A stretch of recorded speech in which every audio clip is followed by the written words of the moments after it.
What a charmer. Yeah, I remember last year. It seems like 20 years ago when he debated Jordan Peterson. Think like that. Right.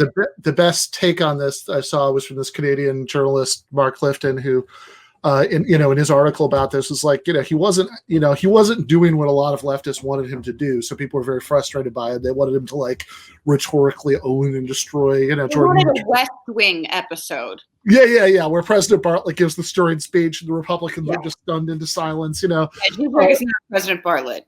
What's that?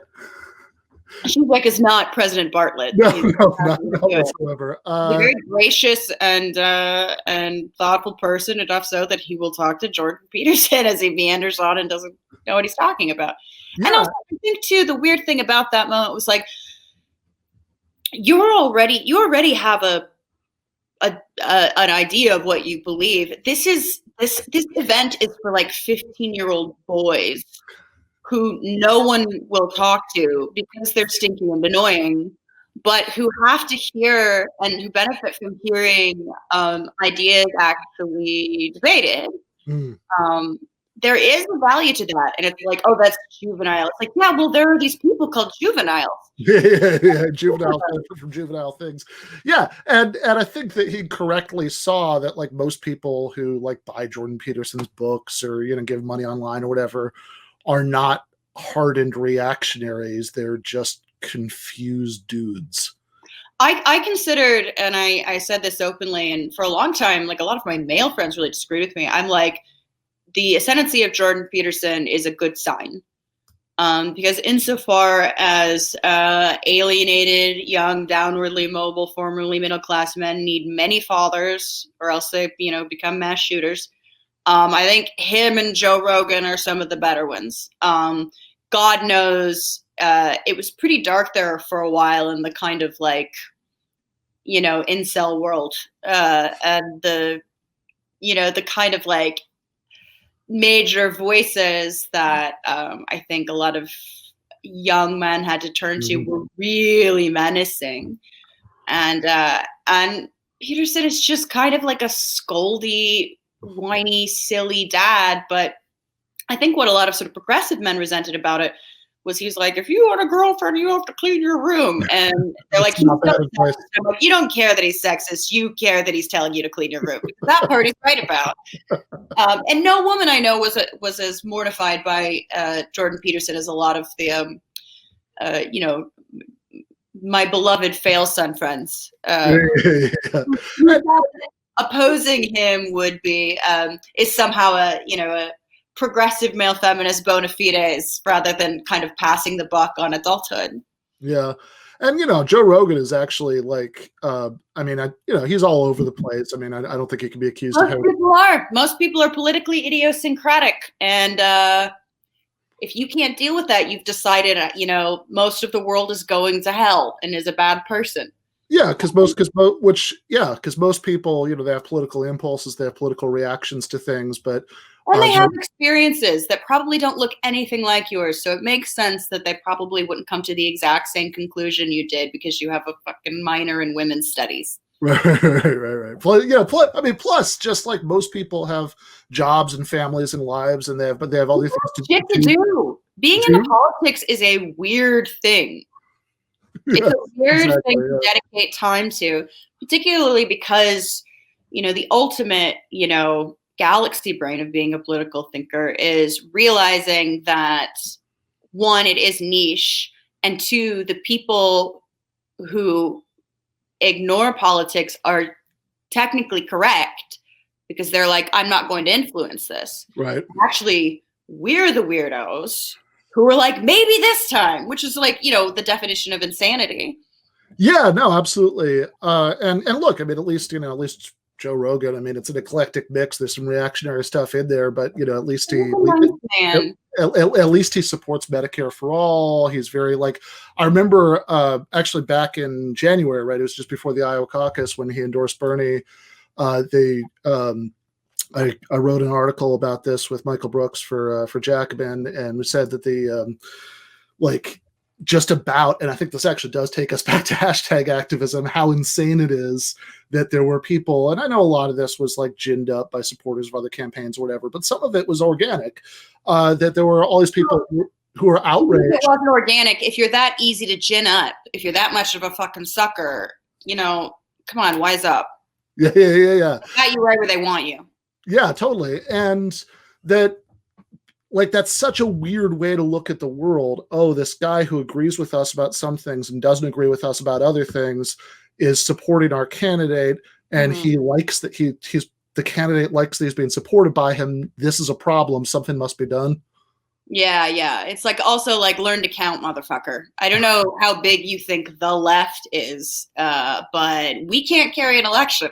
Right.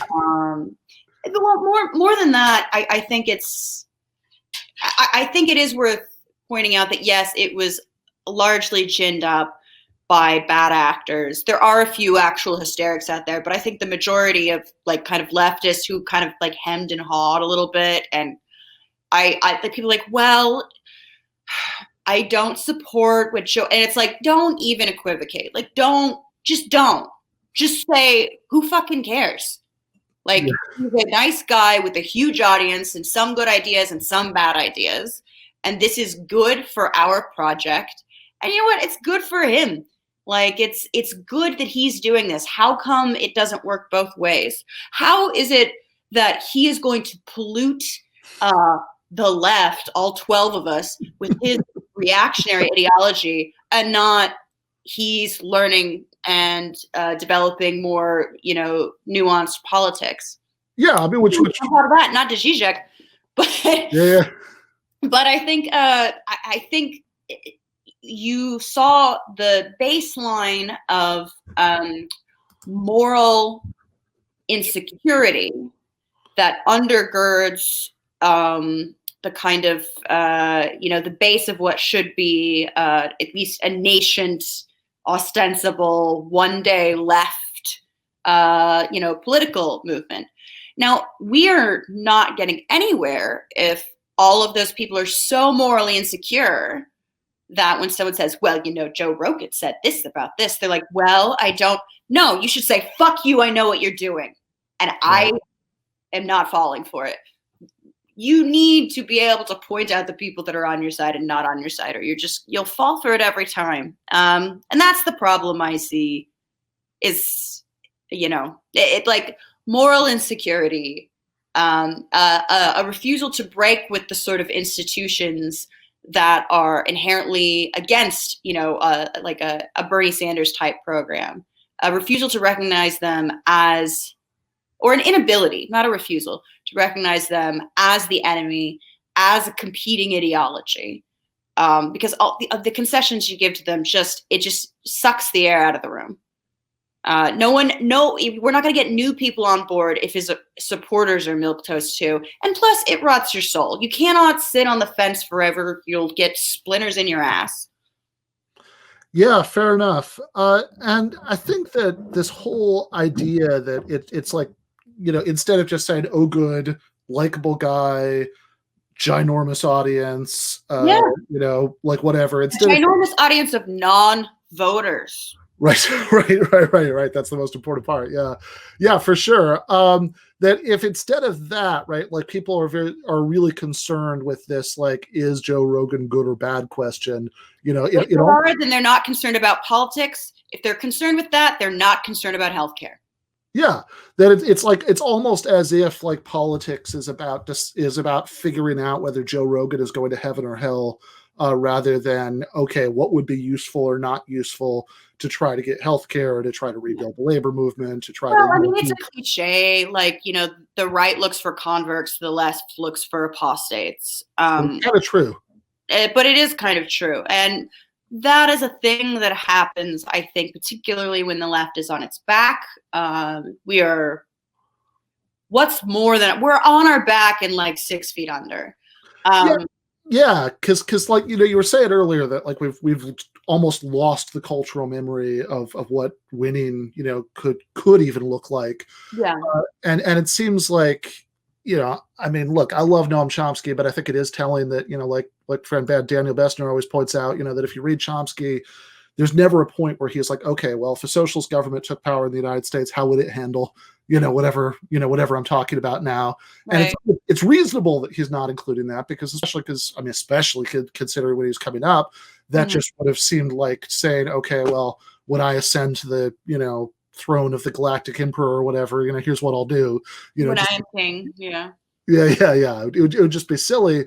But the problem with that is that if politics becomes reduced to a moral stand, we're doing something by tweeting hashtags, we're doing something by occupying Zakoti for that matter, without any idea, because you're so fully internalized the idea that you're never going to win, that it doesn't even become about that anymore. It becomes, maybe the revolution was the friends we made along the way. I already have fucking friends. I'm cool. I don't need friends. I need healthcare.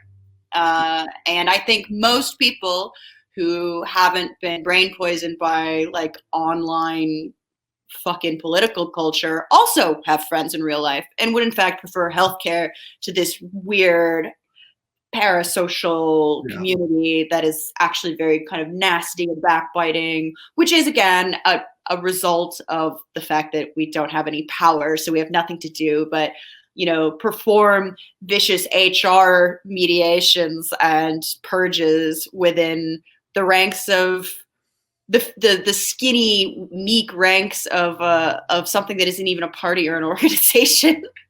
Yeah.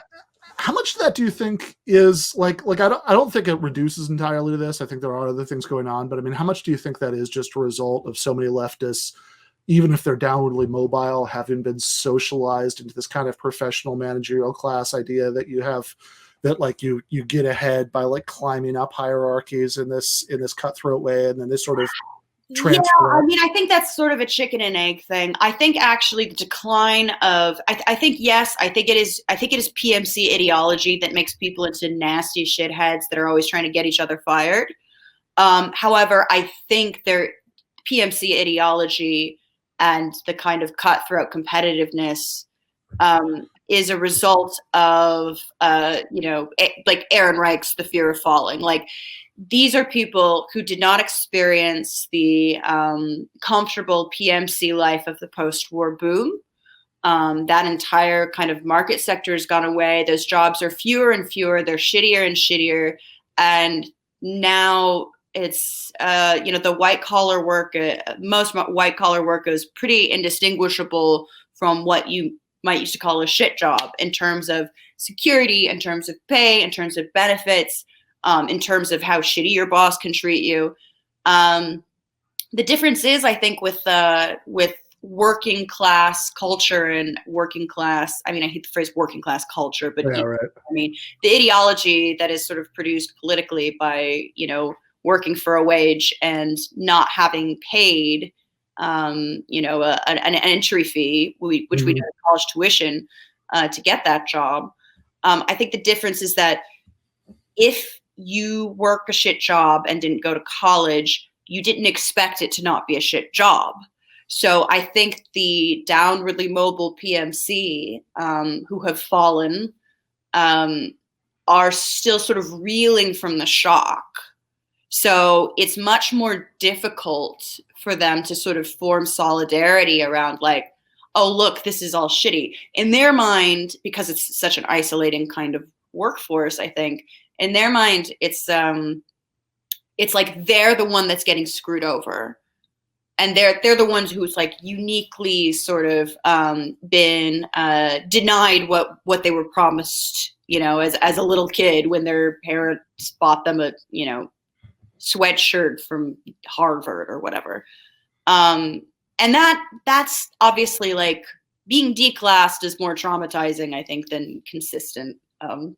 Because you develop coping mechanisms, and you're also working class, and they can, they can model it for you, and like this is the same reason the people who can work from home with their employer laptop exactly are more freaked out about COVID than people who have to go to work every day at the grocery store where people come within like 3 inches of their face. Yeah. Yeah.